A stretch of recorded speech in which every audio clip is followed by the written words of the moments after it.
This video tutorial covers the topic recording measurements to the correct place value. And to consider this topic, I'm going to ask the viewer to inspect this graphic that represents a graduated cylinder. And the red portion here represents a liquid whose volume we are to determine. There's a marking at 7 milliliters. Here there's a marking at 8 milliliters, 9 milliliters, and so on. And in between the individual milliliter markings, there are 10 evenly spaced markings, each of which represents 1/10 of a milliliter. And so the precision of this measuring instrument, this graduated cylinder, is to the 10th of a milliliter place. Now, for the volume of the liquid that we are to determine, we can see that the volume of the liquid is greater than 8 milliliters, but less than 9 milliliters. And that we can see by inspection. But we have more information than that to give, and the scale of the instrument allows us to take a precise measurement of tenths of milliliters.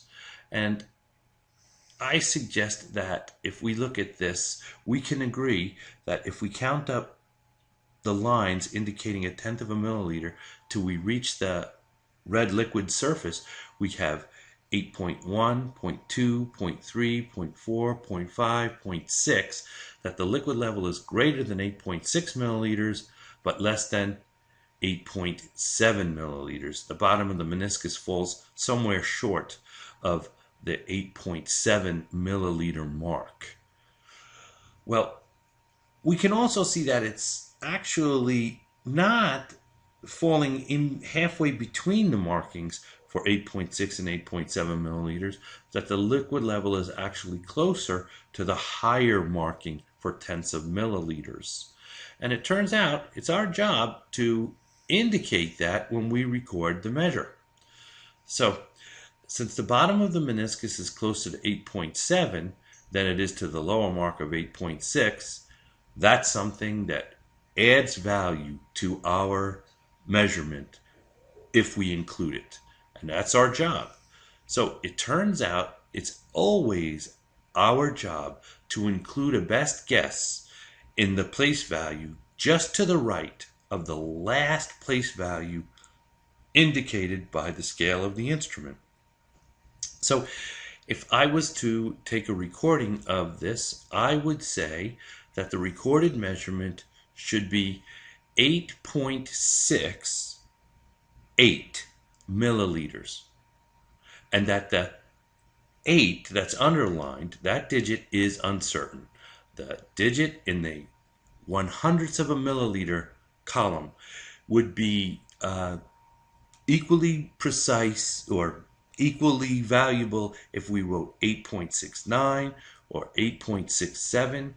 It turns out that we agree that that last number was a guess made by the observer, and that we all understand that the last number in this measurement, or the last digit in this measurement, is not precise. It goes beyond the precision of the instrument. So in any reading, we understand for measurement that the last integer in a recorded measurement is always considered to be uncertain.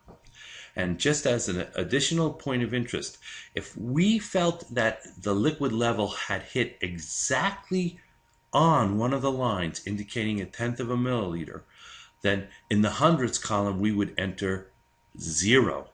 We would indicate that our guess is that the liquid level is 0/100ths of a milliliter above whatever line is indicated on our scale.